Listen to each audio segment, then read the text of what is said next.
Pernah tak korang tertanya-tanya macam mana syarikat gergasi yang buat untung berbilion-bilion dolar setiap tahun tapi bayar cukai lebih sikit dari apa yang korang bayar setiap bulan? Lebih ngeri, benda ni 100% sah di sisi undang-undang.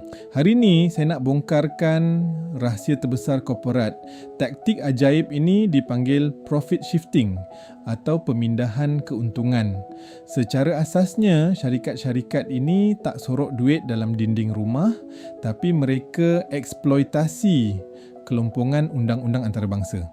Langkah pertama mereka, cari negara yang dipanggil tax haven atau syurga cukai seperti Bermuda, Cayman Islands atau Ireland di mana cukai korporat sangat rendah ataupun langsung tak ada.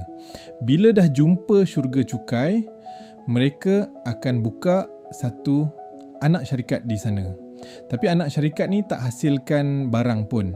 Apa yang mereka buat adalah memegang hak cipta, paten perisian, algoritma dan logo syarikat utama. Jadi syarikat cawangan di seluruh dunia secara teknikalnya meminjam hak cipta ini daripada anak syarikat di pulau tadi. Di sinilah magic berlaku. Katakanlah cawangan di negara asal buat untung 1 bilion ringgit tahun ni. Sebelum kerajaan sempat kenakan cukai, anak syarikat di pulau tadi akan hantar satu invoice. Hello, sila bayar yuran royalty 1 bilion ringgit sebab guna logo dan perisian kita orang. Duit untung tadi pun dipindahkan keluar. Hasilnya, syarikat di negara asal tiba-tiba catat untung sifar.